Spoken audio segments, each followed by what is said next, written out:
शिवाय बोला नमः शिवाय।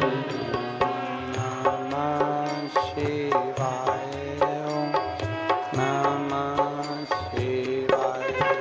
ओम नमः शिवाय। ओम नमः शिवाय। नमः शिवाय। नमः शिवाय। ओम नमः शिवाय। ओम नमः शिवाय। नमः शिवाय। ओम नमः शिवाय। भगवान शिव की अनुपम आनंदित भगवान शंकर की अविरल कथा, जो एक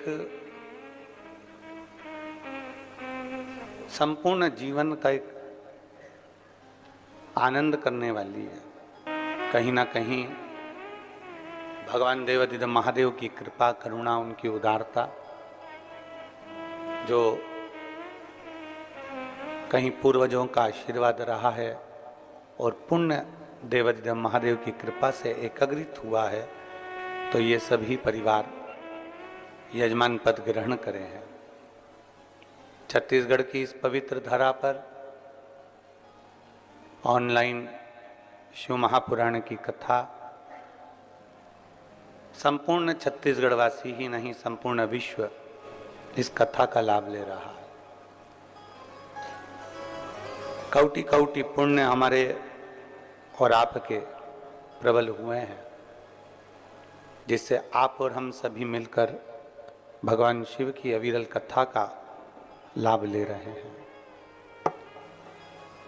कल पवित्र श्रावण महीने की शिवरात्रि का उत्सव मनाया।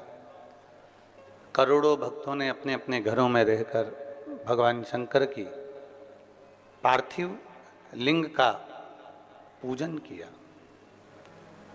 और पार्थिव लिंग का पूजन कर कर आप और हम सब कृतार्थ हुए। एक छोटा सा पुण्य,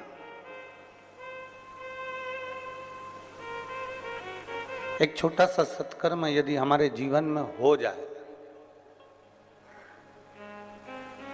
तो ये मानकर चलें कि कहीं ना कहीं प्रभु कृपा से हम केवल एक कुल को या एक पीढ़ी को नहीं, हमारी 71 पीढ़ियों को पार उतार देते हैं। ऐसा पुण्य हमारे खाते में आ ही जाता है।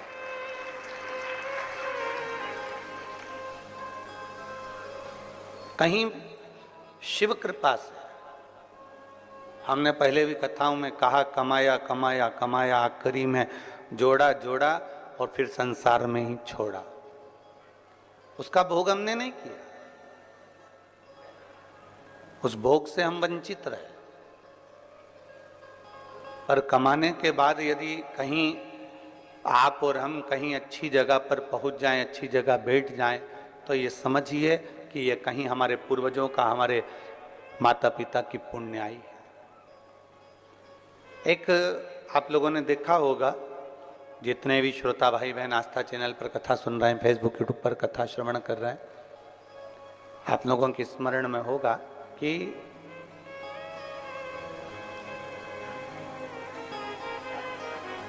ऊंट वाले आते हैं, भेड़ वाले आते हैं, भेड़ चराने के लिए आए। ऊंट वाले ऊंट लेकर, भेड़ लेकर आए और जंगल में भेड़ चराते हैं।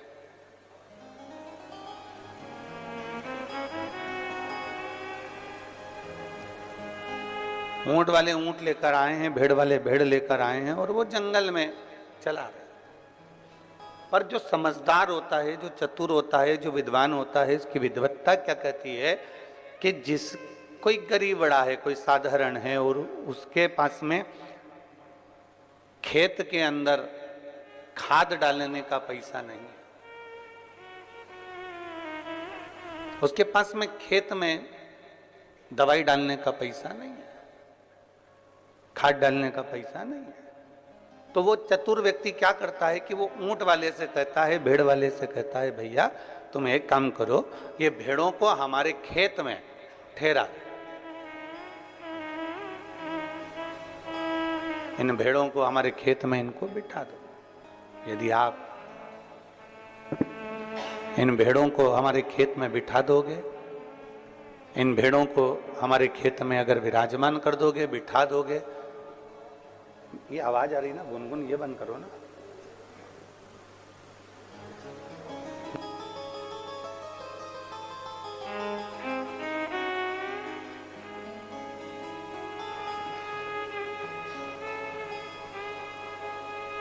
इन भेड़ों को आप हमारे खेत में बिठा दीजिए। इन भेड़ों को आप हमारे खेत में थोड़ा रात्रि भर के लिए बिठा दो। उसको मालूम है कि मेरे पास में गला पकड़ रहा है, उसको मालूम है कि ये मेरे पास में ना तो मेरे पास में खाद का पैसा है, ना मेरे पास में दवाई का पैसा है, ना मेरे पास में कुछ खेत में डालने का कोई पैसा मेरे पास में नहीं। मैं साधारण किसान हूं, मैं गरीबड़ा किसान हूं, मेरे पास में ये सब चीजें नहीं है, मेरे पास में ये कुछ भी है ही नहीं। और उसने ऊंट वाले से कहा कि भैया इसको तुम मेरे खेत में बिठा दो। क्या होगा उसको बिठाने से? अगर भेड़ खेत में बैठ जाएगी तो उसके होगा क्या? किसान को मालूम है कि एक बार भेड़ अगर इतनी सारी संख्या में खेत के अंदर घूम लेती है, बैठ जाती है, और जब वो कहीं ना कहीं किसी ना किसी रूप में अपने मल का त्याग करती है, तो उसकी जो खाद होती है वो 1 वर्ष के लिए नहीं, कम से कम 5 वर्ष के लिए खेत में एक अच्छी फसल का कार्य कर देती है, एक अच्छी खाद का कार्य कर देती है, और अच्छी एक दवाई का कार्य कर देती है।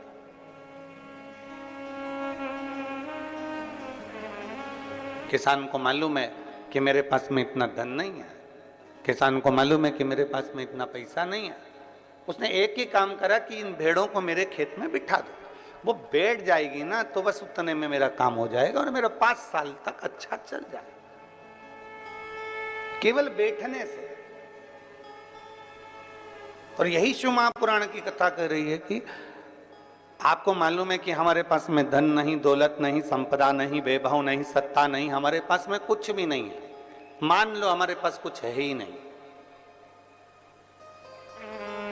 शिव महापुराण की कथा में वेद व्यास जी कहते हैं तो एक काम करो, जैसे किसान भेड़ को अपने खेत में बिठा लेता है तो 5 साल तक उसे खाद डालने की जरूरत नहीं पड़ती, 5 साल तक उसे दवाई देने की जरूरत नहीं पड़ती, खेत में फसल अच्छी होती है। उसी तरह जो एक बार शिव महापुराण की कथा में जाकर बैठ जाता है, उसके 5 साल तक उसको सोचना नहीं पड़ता, उसके जीवन का एक आनंद अपने आप उसकी अग्रणता में आता चले जाए।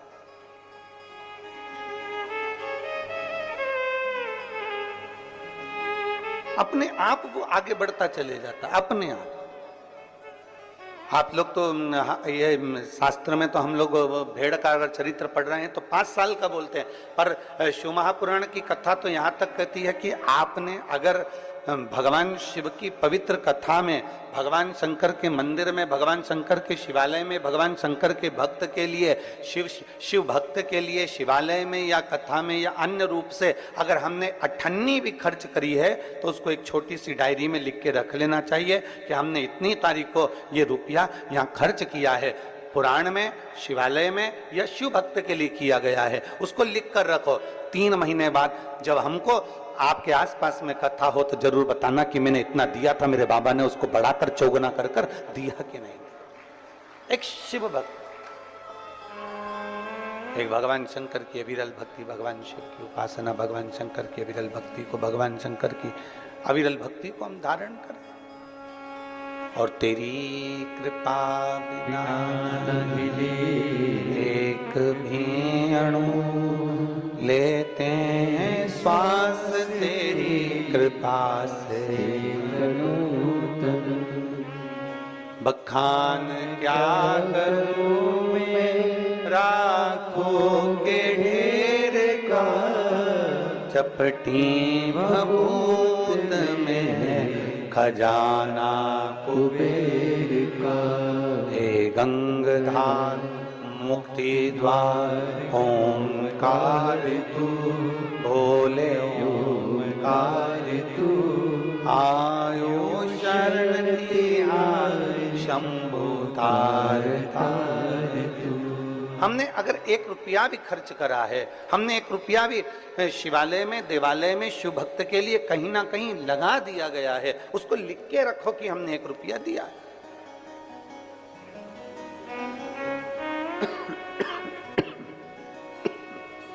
हमने 1 रुपया समर्पित किया। साधारण नहीं है शिव पुराण और साधारण नहीं है शिव भक्ति।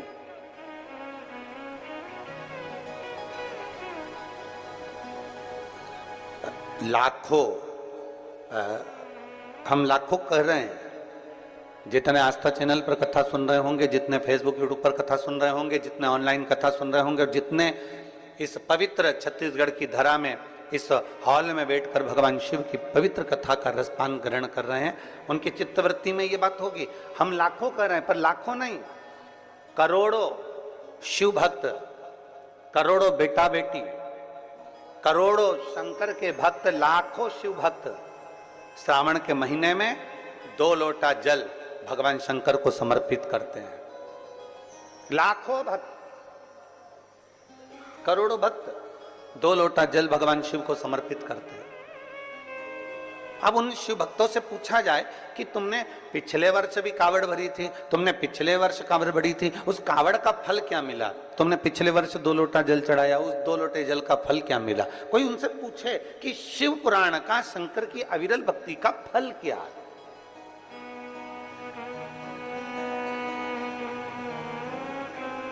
आप इतनी संख्या में बैठे हो, कहीं ना कहीं बाबा ने आप पर कृपा करी है। ये यजमान परिवार जो हैं, सभी शुक्ला जी, पिल्लई जी और खंडेलवाल जी, आदि सिन्हा जी, ये सब यजमान परिवार तो बन के बैठे हैं, इनके ऊपर तो प्रभु कृपा हुई है। पर जितने श्रोता भाई बहन यहाँ बैठे हुए हैं, वो भी तो अपनी बुद्धि से जरा विचार करें कि हमारे पूर्वजों ने ऐसा कौन सा पुण्य कर दिया था जो सावन महीने में हम यहाँ आकर बैठ गए, भगवान शंकर की कथा का रसतत्व हमने ग्रहण कर लिया। ऐसा कौन सा पुण्य हमने किया था?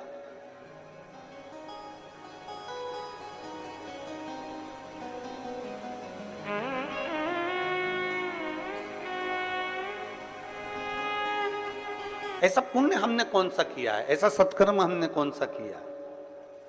ऐसा भजन हमने कौन सा किया? हमने कल कथा में कहा था कि जितने बैठे हो ना, अपने अपने घर जाके नजर उतरवा लेना कि कहीं ना कहीं हमारे पुण्यता है, कहीं ना कहीं हमारी प्रबलता है।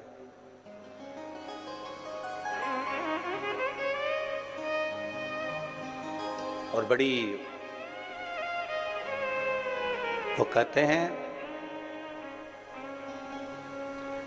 सोने की चेन अगर गले में पड़ी हुई है या सोने का मंगलसूत्र पड़ा हुआ है, तो उसको देखकर चोर तुम्हारे करीब में आता है। और मान लो सोने की चेन है ही नहीं, सोने का मंगलसूत्र है ही नहीं, रुद्राक्ष धारण कर रखा है या तुलसी की माला पहन रखी है, चोर आएगा बाजू में, उसको मालूम है 5 रुपए की तो बाजार में मिल जाती है, 10 रुपए की तो बाजार में मिल जाती है।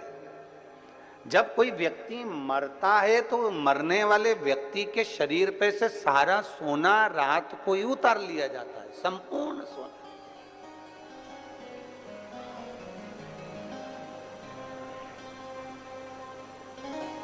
पर उसके गले में अगर रुद्राक्ष पड़ा हो तो, उसके गले में रुद्राक्ष की माला पड़ी हो तो निकालेंगे? अरे जम के तो बोलो जरा, नहीं निकालेंगे। तुलसी की माला पड़ी है तो कोई निकालेगा? नहीं। क्या कहेंगे? बहू से भी माँ रोते रोते, रेन दे वो माला उनके गले में, रेन दे, वो तुलसी की है, वो रुद्राक्ष की है, पड़े रहने दे, वो तुलसी की माला है, वो रुद्राक्ष की माला, पड़े रहने।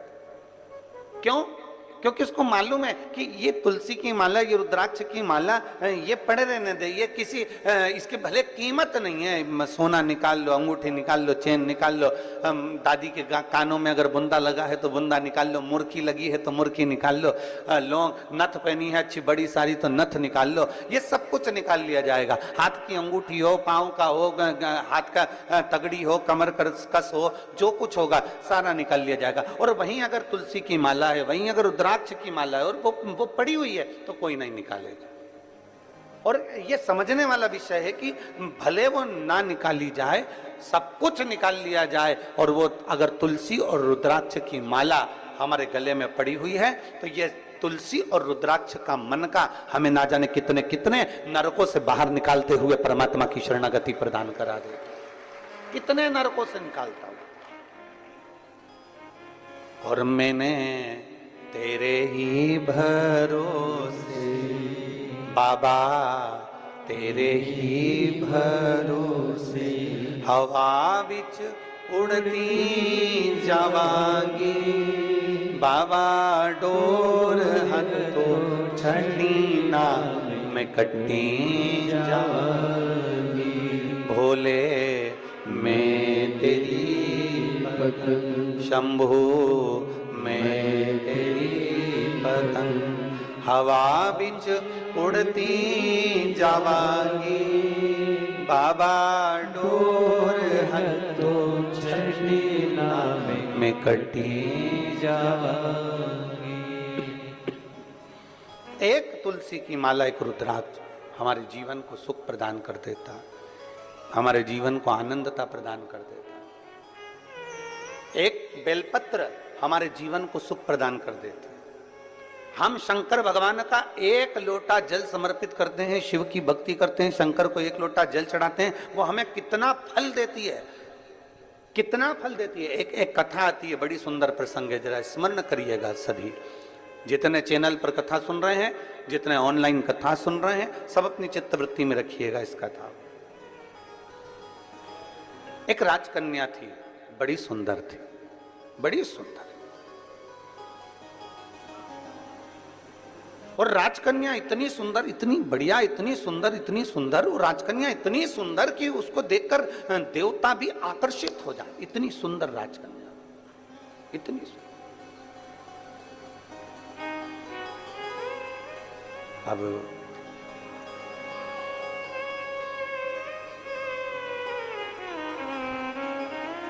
कन्या सुंदर थी, राजा को चिंता लग गई जब कन्या बड़ी हो गई।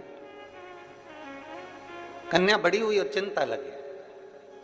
किसको चिंता नहीं होती?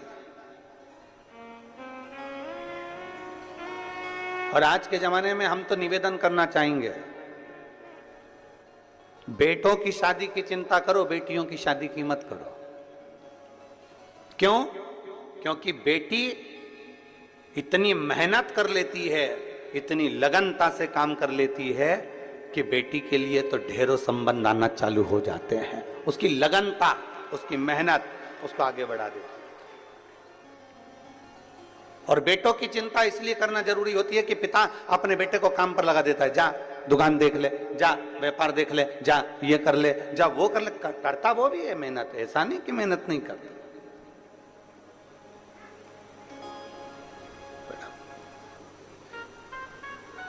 करता वो भी मेहनत है, बिठाओ भी।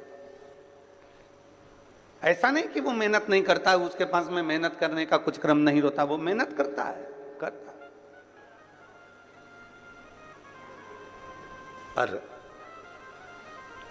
चिंता हमें बेटी की नहीं, चिंता हमें बेटे की रहे। बेटी अगर लगनता से मेहनत कर रही है, अपने पिता के कार्य के प्रति जागरूक है, अपने पिता के वचन के प्रति जागरूक है और अपने पिता के बोले हुए शब्द के प्रति जागरूक है, तो फिर बेटी की चिंता नहीं रहती, फिर बेटी की चिंता नहीं। शिव पुराण कह रही है, भगवान शंकर का संवाद कर रहा है, भगवान उगड़दानी का संवाद कर रहा है, भगवान शंकर की पावन कथा कर रही है। राजकन्या इतनी सुंदर थी, इतनी सुंदर राजकन्या कि उसको देखकर देवता भी आकर्षित हो जाए। इतनी सुंदरता उस राजकन्या में, इतनी सुंदर। और फिर निवेदन आप सबसे, क्रीम की चमक क्रीम की चमक कुछ दिन की रहती है, और यदि अच्छे कर्म करे हैं तो वो चमक तुम्हारे मरते दम तक रहती है, वो अंतिम समय तक है। बोल बम का नारा है, इतना धीमे बोलोगे तो कल्याण तुम्हारा है। बोल बम का नारा है, सारी समस्या का हल। क्रीम की चमक थोड़े दिन की है, पर अच्छे कर्म की चमक तुम्हारी जिंदगी भर की है, जीवन भर की।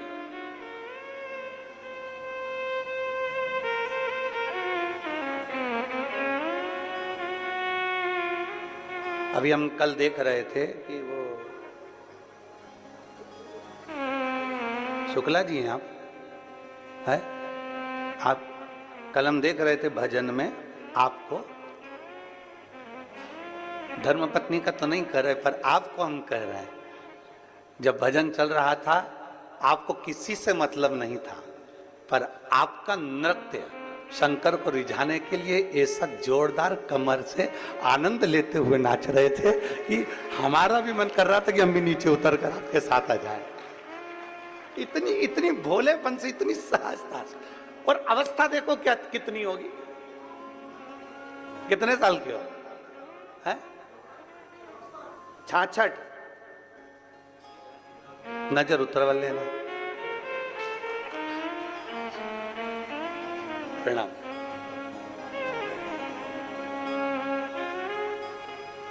आ जाइए, महाराज जी को लिया 2 मिनट माला पहना दो।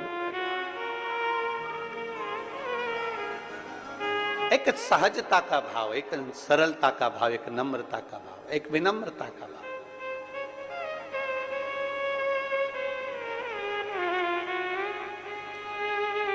और जब अपने भीतर की सरलता होती है ना, अपने भीतर का जब भोलापन होता है, अपने भीतर की जब सहजता होती है ना, तो शिव पुराण कहती है शंकर भगवान को जितना जल प्रिय नहीं, जितना दूध प्रिय नहीं, जितना पंचामृत प्रिय नहीं, जितना सामग्री बेलपत्र प्रिय नहीं, जितनी कोई वस्तु प्रिय नहीं, शिव जी कहते हैं मुझे सबसे ज्यादा व्यक्ति का भोलापन प्रिय है। शंकर को सहजता।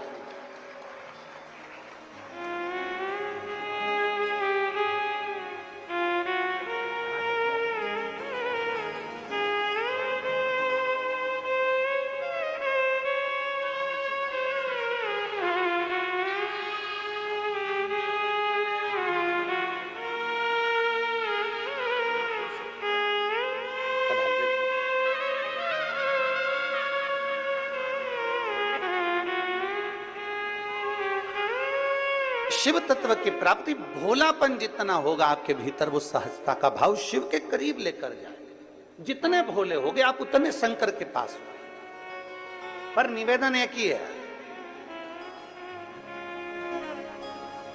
भोले भोले के लिए बनो। संसार के लिए भोले बन जाओगे तो लोग तुम्हें पीछे धकाना चालू कर देंगे और एक कोने में ले जाकर छोड़ देंगे। फिर निवेदन करूंगा, फिर निवेदन, भोले भोले के लिए बनो। और भोले बनना है तो भोले व्यक्ति के लिए बनो। जो सहज हो उसके लिए हम सहज हैं, जो सरल है उसके लिए हम सरल, जो आनंदमय है उसके लिए हम आनंदमय हैं।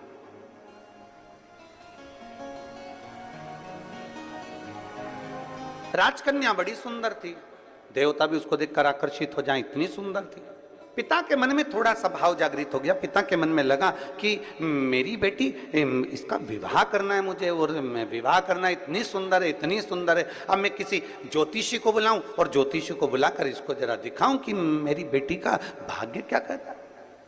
और अगर मैं हर कोई ज्योतिषी को बुलाऊं तो वो श्रेष्ठता नहीं है। इसलिए उस पिता ने अपने राज पुरोहित को बुलाया, अपने राज्य के पुरोहित को बुलाया, अपने कुल गुरु को बुलवाया और राज पुरोहित को बुलाकर कहा कि राज पुरोहित जी, मेरी बेटी का मुझे विवाह करना है, आकर उसका भाग्य देख लीजिए और उसका भाग्य बता दीजिए। और बेटी, राजकन्या का एक नियम सबसे प्रबल था, सबसे प्रबल नियम था राजकन्या का कि वो शंकर के मंदिर के पुष्प को उठाकर उन्हीं पुष्प की माला बनाकर, उन्हीं पुष्प का श्रृंगार बनाकर शंकर को पिना देती थी, शिवलिंग का श्रृंगार कर देती उसी पुष्प से।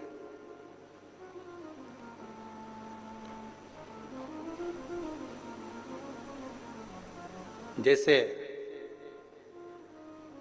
आजकल तो खैर मंदिर में बेलपत्र मिलना बड़ा कठिन हो गया। आपके राजनांदगांव के मंदिर में मिलता है क्या बेलपत्र? मंदिर में चढ़ा हुआ मिल जाता है क्या? आजकल तो बहुत कठिन हो गया, लोग चढ़ाते हैं और उठा के ले जाते हैं, बहुत मुश्किल हो गया। यदि भूलवश भी अगर कोई व्यक्ति मंदिर में बेलपत्र चढ़ा हुआ है और बेलपत्र उसने एकत्रित कर लिया मंदिर के अंदर ही, और मंदिर में बेलपत्र एकत्रित कर कर धागा लिया और उस कच्चे धागे में, उस कच्चे धागे के अंदर अगर उस बेलपत्र की डंडी को पीछे से उसने एक एक साधारण सी गांठ लगाकर उस बेलपत्र की माला को सिद्ध कर लिया, हल्की सी कच्चे सूत की गांठ लगाते लगाते मंदिर की चढ़ी हुई बेलपत्र को, शंकर पर चढ़ी हुई बेलपत्र को, शंकर की चढ़ी हुई बेलपत्र को ही उसने गांठ लगाकर जब माला सिद्ध कर ली और सिद्ध कर कर अगर वही माला भगवान शंकर को अर्पित कर देती है तो कहते हैं कि हमारा फिर पुनर्जन्म होता ही नहीं है, इस संसार सागर से हमारी मुक्ति हो ही जाती है, पुनर्जन्म से हम छूट जाते हैं। जैसे जगत गुरु शंकराचार्य जी कहते हैं पुनरपि जननम पुनरपि मरणम, उस प्रपंच से छुटकारा।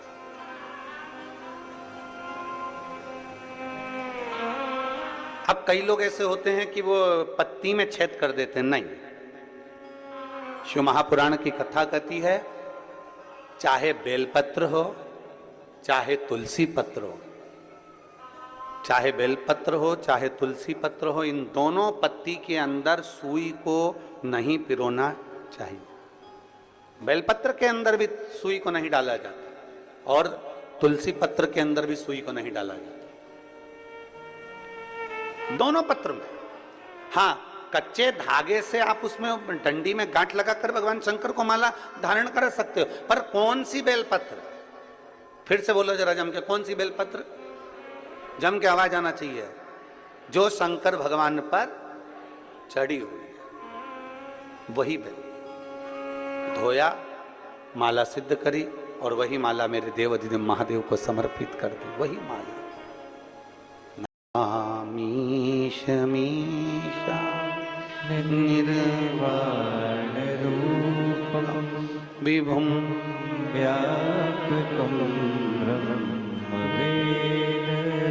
स्वरूपं नमामीश मीशा निर्वाण रूपम विभुम व्यापकं ब्रह्मवेद स्वरूपं नमः शिवाय। ओम नमः शिवाय, नमः शिवाय, ओम नमः शिवाय।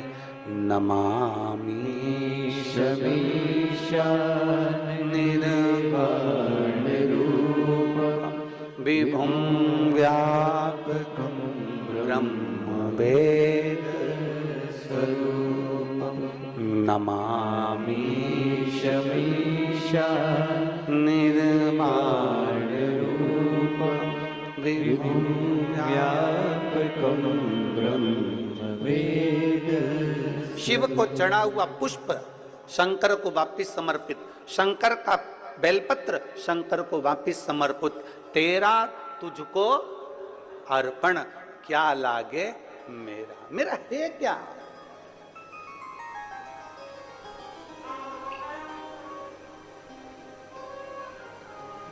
अब एक व्यक्ति पत्र लिखा भिलाई में, उसने एक पत्र में बात लिखी कि गुरुजी आप कहते हो शंकर का चढ़ा फूल चढ़ा दो शंकर जी को, शंकर की चढ़ी बेलपत्र चढ़ा दो शंकर जी को, तो ये तो झूठा हो जाता है, ये तो बेकार हो जाता है। हम उस बच्चे से कहना चाहते हैं, अगर वो कथा सुन रहा होगा ऑनलाइन तो उसके चित्तवृत्ति में यह बात होगी। दुर्ग का वो बेटा है, अगर उसने बात कथा सुन रहा होगा तो उसको स्मरण में होगा कि आप कह रहे हो कि बेलपत्र झूठा हो गया, शंकर भगवान को चढ़ा फूल झूठा हो गया और वापिस शंकर भगवान को दे दिया। तो हम पूछे अच्छा भगवान ने लिया क्या है? दूध, वो भी गाय के बछड़े का झूठा है। दूध निकालने वाला एक एक ग्वाला एक एक किसान जानता है, पहले बछड़े को छोड़ा जाता है, दूध जब नीचे आता है तब वो निकालता है। बछड़ा अपना मुंह लगा देता है, झूठा दूध निकाला गया है। जल मछली ने झूठा करा है, फूल भौरे ने झूठा करा है।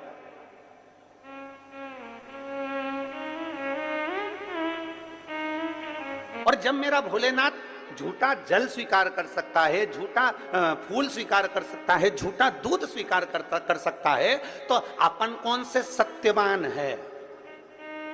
अपन भी तो झूठे हैं। तो जरा विचार करो कि वो झूठा पुष्प, झूठा दूध, झूठा जल स्वीकार कर सकता है, तो मेरा शंकर अपन जैसे झूठे को भी स्वीकार कर सकता है। वो सरल है, सहज है, आनंद है।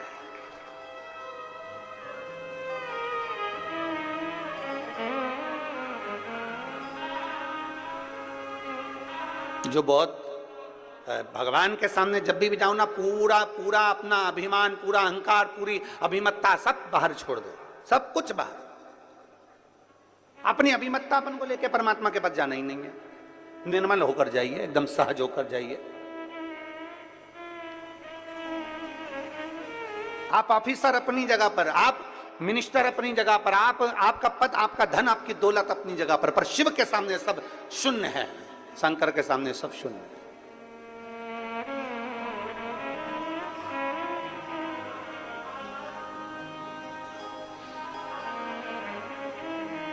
विचार करिएगा। बच्चा कहता है कि सब ये झूठा, हम कहते हैं झूठा नहीं, भगवान उसको स्वीकार करता है। एक शंकर पर चढ़ी हुई बेलपत्र 5, 7, 8, 15, 20 मिल भी गई और उसकी अपने माला तैयार करके शिव को समर्पित भी कर दी, तो ये श्रेष्ठता है उसमें। राजकन्या इतनी सुंदर थी, उसका एक काम था, बाल्यावस्था से 4 वर्ष की जब राजकन्या थी तब उसने अपने कहीं सखी के, कहीं सहेली से सीख लिया था कि मंदिर में पुष्प पड़ा है, उससे श्रृंगार कर दिया, रंगोली बना दी, वही फूल से भगवान की जलाधारी का श्रृंगार कर दिया, वही पुष्प से शिव का श्रृंगार कर दिया। राजकन्या धीरे धीरे धीरे धीरे बड़ी होती चली गई, कन्या बड़ी हो गई, कन्या बड़ी हो गई, मंदिर में जाती, श्रृंगार करती, भगवान का सेवा करती। पिता को चिंता लग गई कि मैं अपनी कन्या का विवाह किससे करूं, इसको किसको समर्पित करा जाए, किसको दिया जाए। और फिर निवेदन है, राजा जनक जैसी चतुरता लाकर रखना अपनी बुद्धि में।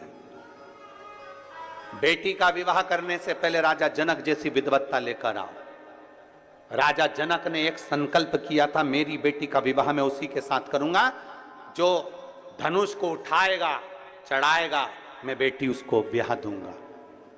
राजा जनक जी ने ऐसा विचार क्यों किया? क्योंकि राजा जनक की बेटी माता जानकी जी जब 4 वर्ष की थी तब राजा जनक जी ने अपने सेवकों से कहा था, धनुष के नीचे का भाग लीप कराओ, पोंछ कराओ, आज मुझे पूजन करने आना है। सेवक गए, धनुष को 10-10 हजार सेवकों ने उठाया, पर धनुष उठा नहीं। सेवक वापिस आ गए, सीता जी खेल रही थी। 4 वर्ष की सीता जी को देखकर कहा, सेवकों ने तुरंत कहा, जानकी जी पिताजी आए तो कह देना हमने धनुष के आसपास का लीप दिया, पर धनुष हमसे नहीं उठा, इसलिए उसके नीचे हम गोबर से नहीं लीप पाए।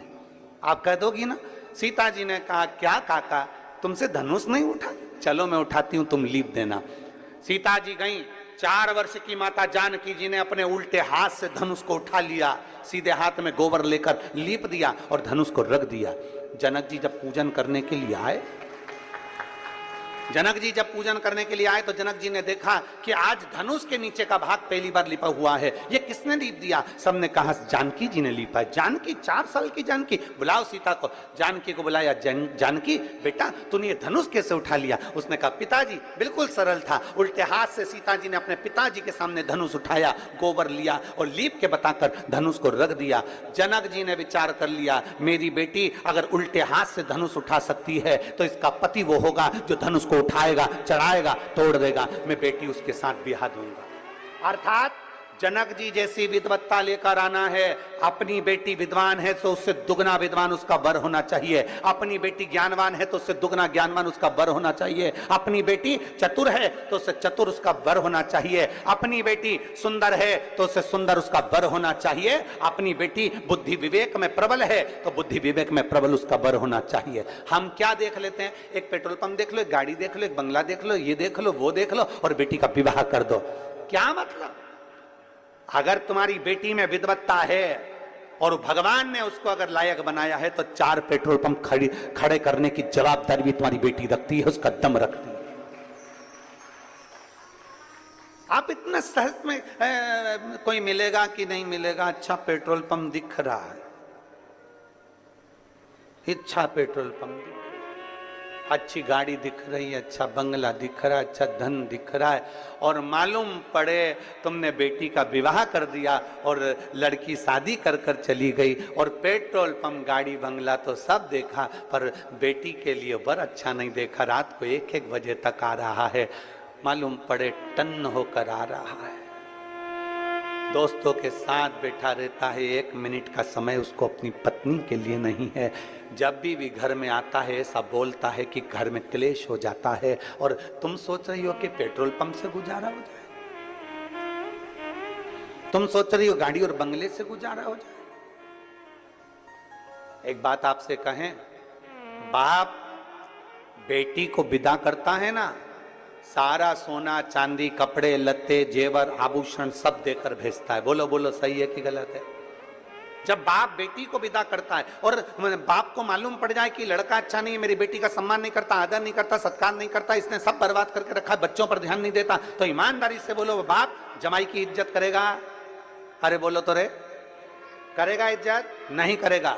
क्यों नहीं करेगा? क्योंकि मैंने अपनी बेटी को इतना देकर भेजा, बेटी को मैंने सम्मानजनक कर कर भेजा, और मेरे जमाई ने इसकी इज्जत नहीं करी, इसलिए फिर दूसरी बार बाप जमाई का एक बार आदर करेगा, सम्मान करेगा, फिर दूसरी बार आदर नहीं करेगा, सम्मान नहीं करेगा, क्योंकि मैंने देकर भेजा था और इसने आदर नहीं करा। उसी तरह परमात्मा है, परमात्मा ने आंख नाक कान पूरा शरीर देकर भेजा, पूरा शरीर दिया, अच्छे से अच्छा दिया। उस बाप ने पृथ्वी पर भेजने से पहले परमात्मा ने अपने को अच्छा बनाकर भेजा, और हम आए पृथ्वी पर और मालूम पड़े काम क्रोध लोभ मोह आसक्ति तृष्णा झूठ प्रपंच क्रोध, दिन भर गुस्सा गुस्सा गुस्सा, चिड़चिड़ चिड़चिड़ चिड़चिड़, दिन भर अपशब्द कहना, निंदा करना, बुराई करना, दिन भर उसमें लगा दिया, दिन भर उसमें लगा दिया। भगवान ने सोचा अब तुझे आ तो एक बार तुझे दे दिया, अब की बार आज दूसरी बार जन्म नहीं दूंगा, बनाऊंगा तो तुझे वही राजनांद गांव में भेजूंगा, पर कुत्ता बना के भेजूंगा, तो चिंता मत कर जाए। स्वान बनाकर भेज दूंगा पर इंसान बना के नहीं भेजूंगा, क्योंकि तूने कीमत नहीं समझी। ये शरीर तुझे दिया था, 5 कर्मेंद्रिय 5 ज्ञानेंद्रिय और एक मन रूपी शरीर देकर भेजा था, पर तूने इसको संभाला नहीं, उसको जाना नहीं। इतनी अच्छी बेटी दी थी पर तूने उसकी इज्जत नहीं करी, इतनी अच्छी बेटी दी थी इसकी इज्जत नहीं करी, इसको सोना पहनाकर भेजा, आंख नाक कान सब बनाकर भेजा। करोड़पति बेटी दी, 1-1 किडनी 5-5 लाख की दी, करोड़पति बनाकर भेजा, लाखों का सामान देकर भेजा, पर तूने इसकी इज्जत नहीं करी, तो अगली बार तुझे ये दूंगा नहीं, बनाऊंगा, पर तुझे डेस डेस डेस बनाओ, पर तुझे कितनी मेहनत से।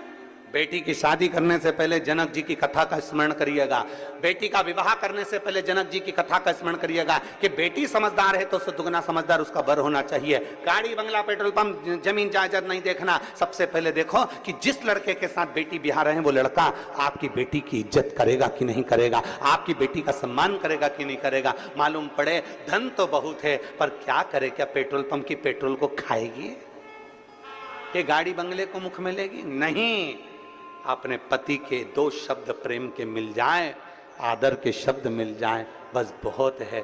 जब दुख की घड़ी आए, जब कहीं बेटी को घर में ताने मिल रहे हों और जगह पर उसका पति एक बार साथ में खड़ा हो जाए, तो बेटी की भी छाती को लगता है कि मेरे साथ कोई है खड़ा होने वाला, कोई है मेरा साथ देने वाला।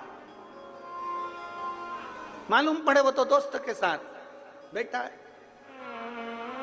क्या करे।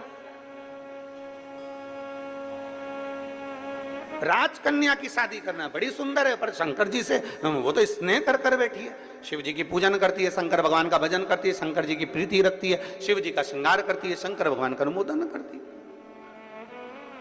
अब शंकर भगवान का अनुमोदन कर रही है, शंकर भगवान की प्रीति कर रही है, शिव जी से आराधना कर कर बैठी है, तो अब जरा विचार करिएगा। राजपुरोहित को बुलाया गया और राजपुरोहित को बुलाकर कहा गया, राजपुरोहित जी आइए और मेरी बेटी का भाग्य देखकर बताओ कि इसकी किस्मत क्या कहती है। किस्मत क्या कहती है? राजपुरोहित अपने एक नगर में गांव में कहीं गुरुकुल चला रहे थे। राजपुरोहित बच्चों को पढ़ा रहे थे, बच्चों को पढ़ा रहे हैं, गुरुकुल चला रहे हैं। उनके घर में बहुत सारे विद्यालय में बच्चे पढ़ रहे हैं और राजपुरोहित ने आज बच्चों में से कह दिया कि सुनो, मैं अपने राजा के यहाँ जा रहा हूं, क्योंकि राजा ने मुझे बुलाया उसकी बेटी के स्वयंवर के लिए, उसकी बेटी की शादी के लिए मुझे जाना होगा। राजपुरोहित आज अपना राज्य का सारा स्कूल का जो भी कार्य था वो बंद कर विद्यालय का, गुरुकुल का, आश्रम से सीधे राजा के भवन में पहुंच गए। राजा के भवन बेटी लगी थी शंकर की आराधना में। नमामि निर्वाण विभुं व्यापकं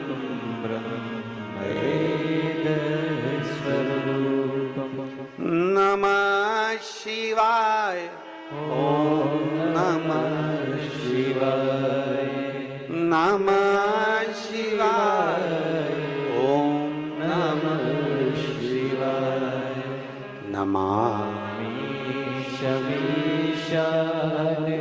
निर्वाणरूपं विभुं व्यापकं ब्रह्मवेदस्वरूपं नमः शिवाय। ओम नमः शिवाय।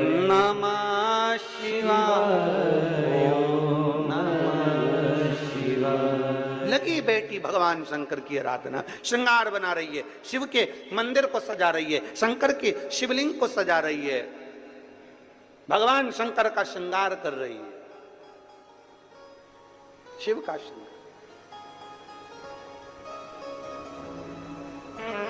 शिवलिंग पर शंकर भगवान के शिवलिंग में 3 जगह ऐसी है जहां पर पुष्प या इत्र या बेलपत्र या सुगंधित पदार्थ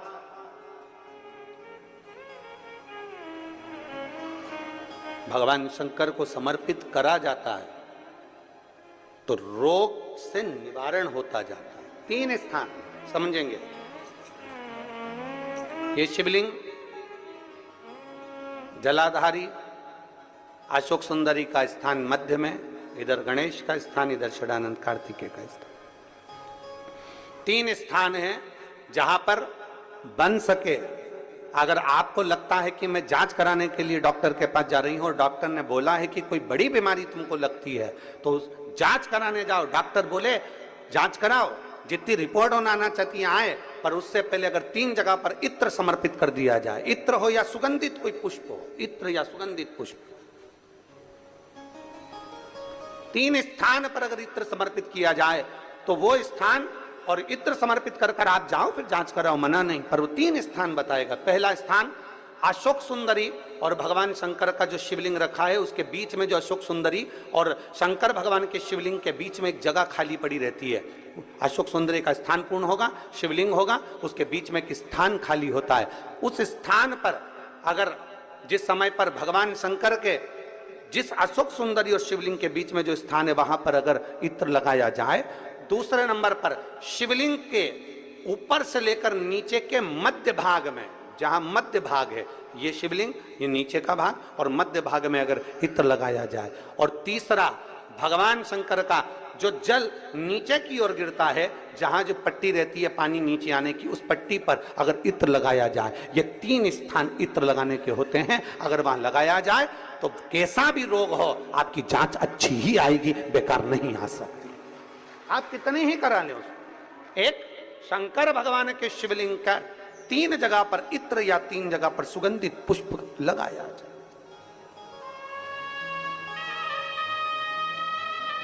अब जब आप लोग अभिषेक करने बैठते हैं या पूजन करने बैठते हैं या शंकर जी के मंदिर जाते होंगे, कौन कौन जाता है शिवालय? सभी लोग जाते हो? बोलो हर हर महादेव। शिवालय जाते हो तो शिवालय में जाकर जब आप इत्र चढ़ाते हो भगवान पर, यहाँ इत्र लगाया आपने, फिर यहाँ पर भी लगा देते हो, यहाँ पर भी लगा देते हो, यहाँ पर भी लगा देते हो, सब दूर इत्र लगा देते हो। जो समझदार होता है ना वो सभी दूर इत्र लगा देता है। और कई कई ऐसे रहते हैं जरा सा इत्र लिया और रुई में लेके एक जगह पर रख दिया, फूल में लेके एक जगह पर रख दिया, पर पूर्ण जगह पर इत्र लगा दो, बाबा के पूर्ण स्वरूप पर इत्र लगा दो। आपको नहीं मालूम अनायास, आपको नहीं मालूम कि 3 जगह कौन सी है, तो आप पूर्ण स्वरूप पर इत्र लगा दीजिए, पूर्ण स्वरूप पर। वेद मंत्र में त्र्यंबकेश्वर का बाबा का मंत्र,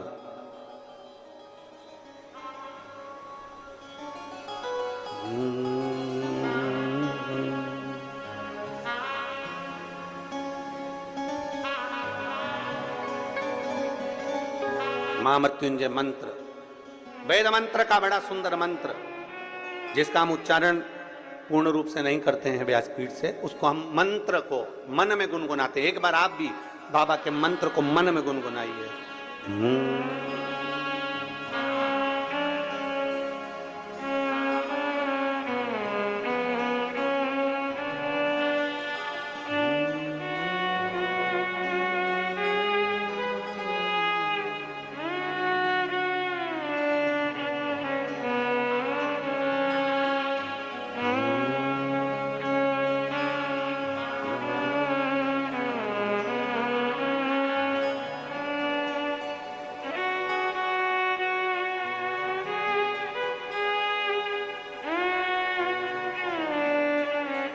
भगवान शिव का त्र्यंबक मंत्र का स्मरण करें, और नहीं कर सकते तो पंचाक्षर करें, नमः शिवाय। नहीं कर सकते षडाक्षर करें, ओम नमः शिवाय। नहीं कर सकते तो श्री शिवाय नमस्तुभ्यम का स्मरण करें। आपको नहीं ज्ञात 3 जगह का वर्णन, यहां तक शिव कथा कहती है। ये जो कई लोग कहते हैं हमारे कोई बच्चा जन्म से जो होता है ना, और कई बच्चे से जन्म से होते हैं जिनकी बुद्धि विकास नहीं कर पाती है। डॉक्टर कहते हैं ये बच्चा अन्य बच्चे से 2 साल 4 साल 3 साल 6 महीना पीछे चलेगा। अब माँ सोचती है मेरा बेटा 2 साल 4 साल 6 साल पीछे अन्य बच्चों से। हाँ, तब उस जगह पर शंकर भगवान के शिवलिंग अशोक सुंदरी की जगह और मध्य का जो खाली स्थान है, मध्य का जो स्थान बचा हुआ है, वो स्थान कई बार लोग कहते हैं गुरुजी ये पार्वती जी है, ये शिवलिंग है, ऊपर जो जलाधारी में से जल बह रहा है, शंकर जी की 5 लड़कियां हैं, जया विषहरा शामली बारी दौतली देव, ये अशोक सुंदरी, ये गणेश कार्तिकेय का स्थान। जो बीच में अशोक सुंदरी और शिवलिंग के बीच में जगह है, वो स्थान किसका है? शिव पुराण में इसका लिंग पुराण के अंतर वर्णन आता है कि वो स्थान भगवान शंकर की जो जितनी सती उमा कात्यायनी कुष्मांडा स्कंदा जितनी महागौरी जितनी माताएं पूर्व में रही हैं, इन माताओं का स्थान शंकर ने यहाँ रखा है। और वो स्थान ऐसी जगह है, अगर कोई बच्चा कितना भी पीछे है, डॉक्टर कह दिया इसको कि ये अन्य बच्चों से 2 साल पीछे, अन्य बच्चों से 4 साल, इसका विवेक काम नहीं कर रहा। एक छोटी सी बेलपत्र, एक छोटी सी बेलपत्र, छोटी सी बेलपत्र भी छोटी सी, और उस छोटी सी बेलपत्र को उस स्थान पर अशोक सुंदरी की ओर डंडी कर उस स्थान पर छोटी सी बेलपत्र को रखिए, और 3 बार उसी स्थान पर जल समर्पित कर वही बेलपत्र बेटे को लाकर बच्चे को, वो खाए ना तो पीस कर कैसे भी उस बच्चे को धीरे धीरे देना चालू करिए। आप खुद अंतर देखेंगे कि 3 महीने 4 महीने में उसका विभाग, उसके विवेक में, उसकी बुद्धि में अंतर आया कि नहीं। वो स्थान की मूलता, वो स्थान की मूलता। और शंभु शरने पड़ी मांगू घड़ी रे, दुख काटो दया करी दर्शन आपो, शंभु शरणे मांगू घड़ी रे, दुख काटो दया करी दर्शन आपो। वो राजकुमारी का नियम भगवान शंकर की आराधना, भगवान शिव की भक्ति करना, भगवान शंकर की आराधना करना, भगवान शिव की भक्ति करना। राजपुरोहित आ गए, राजपुरोहित आए, राजभवन में प्रवेश किया। राजपुरोहित ने राजभवन में प्रवेश किया तो राजा ने उनका आदर करा, सम्मान करा, सत्कार करा, क्योंकि राजपुरोहित है, प्रणाम करना जरूरी है। कोई विद्वत जन आए, कोई संत साधु आए, कोई गुरु जन आए, कोई महात्मा आए, कोई संत आए, ये आपके और हमारे भी मन में होना चाहिए कि हम उसको नमन करें, प्रणाम करें, उसका सत्कार करें। प्रणाम। और केवल इनसे ही मतलब नहीं, घर का बुजुर्ग भी आए, घर का बड़ा भी आए, माता पिता भी आए, कोई बुजुर्ग आ गया तो उसका भी आदर, उसका आदर और सत्कार।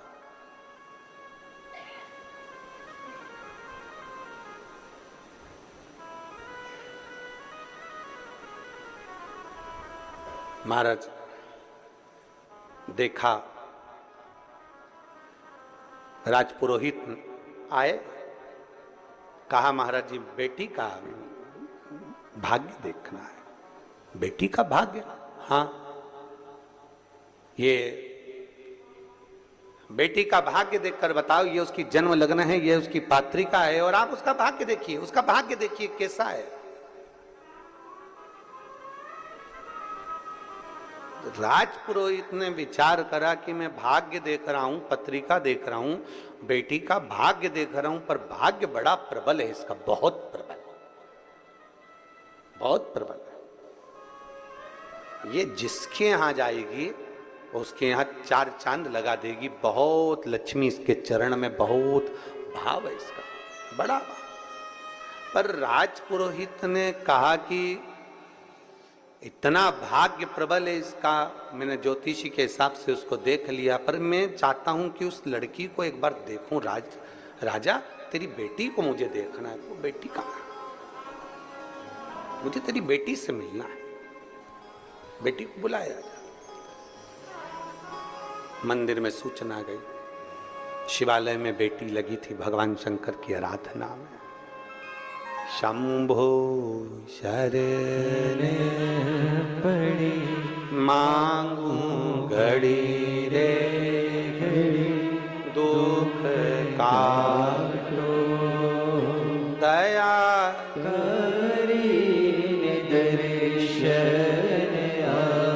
बेटी मंदिर में लगी, शिवालय में पूजन कर रही है, भगवान शंकर की माला सिद्ध कर रही है, माला तैयार कर रही है। बेटी माला बना रही थी, सूचना गई दरवाजे पर से, राजभवन से सूचना पहुंची, दरवाजे पर से सूचना पहुंची, महाराज राजकन्या के पास में आपके पिताजी ने आपको बुलाया। महाराज आवाज लगाए हैं, महाराज बुला रहे, आइए।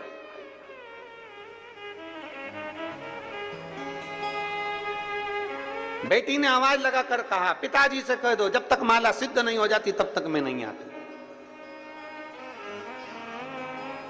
जब तक माला सिद्ध नहीं होती तब तक मैं नहीं आती।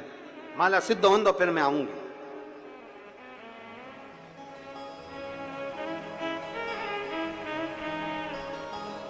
देवादिदेव महादेव का श्रृंगार कर रही है, माला सिद्ध कर रही है। फिर निवेदन मेरी जीजियों से, मेरे जीजाओं से, मेरी बेटियों से, मेरे बेटाओं से, मेरी माताओं से, फिर निवेदन राष्ट्र के सारे श्रोता भाई बहनों से निवेदन है, शंकर के मंदिर जाने का तुम्हारा नियम है ना, कितना भी काम पड़ा रहे, शंकर के मंदिर जाने के नियम को तोड़ना मत, जाते रहो, उसके दरवाजे पर पहुंचते रहो। शिव मंदिर जाने के नियम को प्रबल कर लो, पक्का करो एक नियम। जब तुम्हारा नियम पक्का हो जाएगा तो अपने आप सब कार्य हो जाएगा। क्या नियम हमारे कार्य को प्रबल बना सकता? क्यों नहीं बना सकता।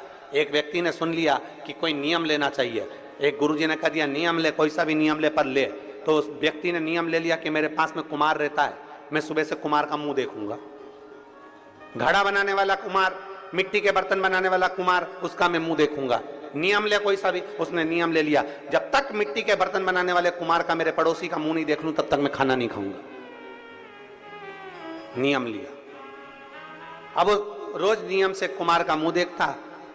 एक दिन 8 महीने 15 महीने निकल गया, 8-15 महीने निकलने के बाद 1 साल पूरा निकल गया। कुमार का मुंह देखते देखते देखते मुख निकलने समय निकल गया। एक दिन कुमार कहीं चले गया और वो दिखा ही नहीं। 2 बार 3 बार देखा, दिखा ही नहीं। मैं रोटी कैसे खाऊं, भूख लग रही इसको। इसने कुमार के घर गया, उसकी पत्नी से पूछा क्यों तुम्हारा पति कहाँ गया? तो कहे वो मिट्टी लेने गए हैं बर्तन बनाने के लिए। कहाँ गए? वो दूसरे गांव में। वो ढूंढता ढूंढता उस गांव में चले गया। आज कुमार का भाग्य ऐसा था कि वो मिट्टी खोद रहा था, उसमें उसको सोने का हंडा निकल गया था और ये पहुंच गया इतने में। जैसे ही पहुंचा, इसने सोने का अंडा नहीं देखा, इसने तो बस कुमार को देखा और कुमार को देखते सी बोला देख लिया देख लिया देख लिया। कुमार को लगा सोने का हंडा मिला, इसने हंडे को देख लिया। कुमार हंडा लेके उसके पीछे पीछे भागा। भैया भैया तेरे से निवेदन है, किसी से मत कहना। क्या नहीं कहना? बस जो मिला है अपन दोनों आधा आधा बांट लेंगे, पर किसी से मत कहना। अपन दोनों आधा आधा बांट लेंगे, पर किसी से मत कहना। उस व्यक्ति ने पूछा किसका नहीं कहना, क्या नहीं कहना? कि मुझे जो सोने का हंडा मिला है उसका मत बोलना, आधा तेरा आधा मेरा, दोनों ने बांट लिया। उस व्यक्ति ने कुम्हार के हाथ जोड़कर कहा, भैया मैंने तो एक नियम लिया था, वो नियम था तेरे मुंह देखने का। उस समय भी मैंने हंडा नहीं देखा था, पर तेरा मुंह देखने का नियम मुझे इतना फल जाएगा कि आधा सोना मिल जाएगा, इससे बढ़कर सुख और क्या चाहिए। एक नियम प्रबल कर लो, बड़ा बड़ा प्रबल नियम। रोज मंदिर जाऊंगी, झाड़ू लगाऊंगी, पोछा लगाऊंगी, मंदिर में बाबा का श्रृंगार करूंगी, बाबा को चंदन लगाऊंगी, बाबा को इत्र लगाऊंगी। कुछ नियम अपनी जिंदगी में धारण करो।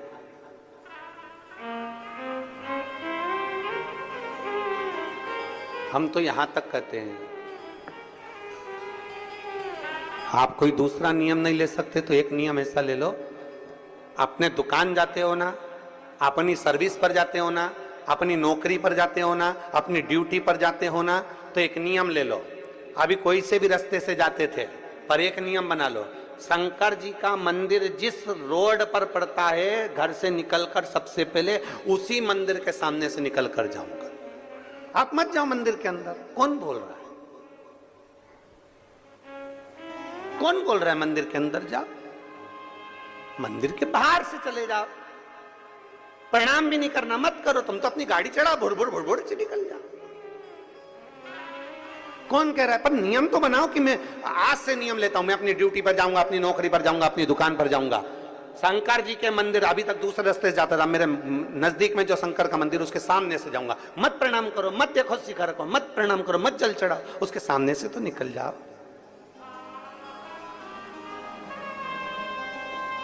उसके सामने से तो निकलो। आइसक्रीम वाला देखा है?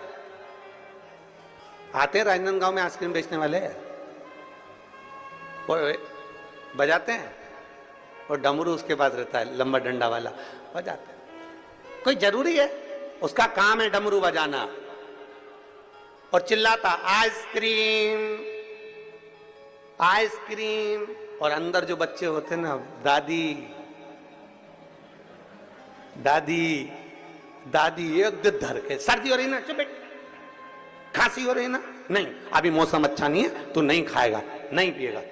अब पर आइसक्रीम वाले का नियम है, तुम खाओ चाहे मत खाओ, आओ चाहे मत आओ, आइसक्रीम ले चाहे मत लो, पर उसका नियम है डमरू बजा का आइसक्रीम। और अंदर जो बच्चे हैं उनके हृदय में उत्पात हो रहा है। मेरे को दादी, वो रोज आता है, रोज आवाज लगाता है। दादी ने उसको समझा भी दिया आइसक्रीम वाले को, हे भैया मेरे दरवाजे पर आके डमरू क्यों बजाता है? आइसक्रीम वाला बोला, रोड तुम्हारी है क्या? आवाज मेरी, रोड मेरी, मेरी मर्जी, मैं कुछ भी करूं। आइसक्रीम वाला आवाज लगा रहा है। अंदर बैठे बच्चे, एक दिन मां संभालेगी, 2 दिन संभालेगी, 3 दिन संभालेगी, 4 दिन संभालेगी, 5 दिन संभालेगी। दादी गई भजन में और बच्चे गए ताई जी के पास। बड़ी मम्मी, ताई जी क्या हुआ? आइसक्रीम वाला आया है, mummy please please, mummy please, सर्दी हो रही ना। दादी ने मना करता, नहीं तू प्लीज प्लीज, और पकड़ कर और आइसक्रीम फिर बड़ी माँ ने दिलाई दी, चाची ने दिलाई दी, उसको खाने को मिल गई। 1 महीना, 15 दिन, 20 दिन तुम रोकते रहे, पर एक दिन तो मौका लग गया और बच्चा बाहर आया और आइसक्रीम खा ही लिया। उसी तरह तुम भी जाते रहो, जाते रहो, जाते रहो, मत देखो, मत देखो, मत दर्शन करो, तुम तो जाओ जाओ जाओ। एक दिन तो मेरा भोलेनाथ भी सोचेगा ऐसा कहां का आया है रे, मेरी साइड ही नहीं देखता, अब तुझे दिखा के रहूंगा, तो रुक। और एक दिन मेरा भोलेनाथ मंदिर से बाहर निकलकर जोर इशारा कर कर बुलाएगा, तेरा कल्याण। नियम तो बनाओ, नियम ही नहीं बना और सोचो भगवान मिल जाए। नियम बनाना पड़ेगा, उसके दरवाजे के सामने से निकलना।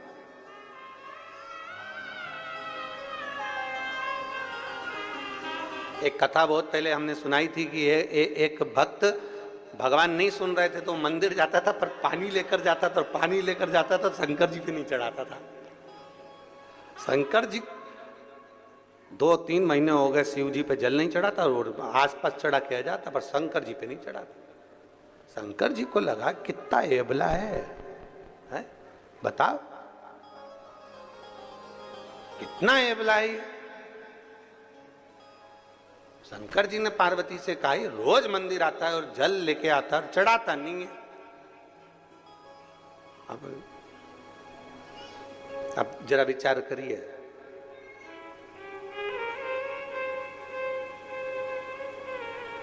तुम चाहते हो वो जल चढ़ाए, जब लेकर आया है तो चढ़ा, पर नहीं चढ़ा, वो भी अबला था, नहीं चढ़ा रहा। पार्वती जी से कहा, पार्वती ये मेरे मंदिर में आता है, शिवालय में आता है और जल नहीं चढ़ाता। तो पार्वती जी बोली क्या हुआ नहीं चढ़ाता, तो इतने सारे भी तो चढ़ाते, मत चढ़ा, तो नहीं चढ़ाए तो कौन सी दिक्कत वाली बात है, नहीं चढ़ा मत।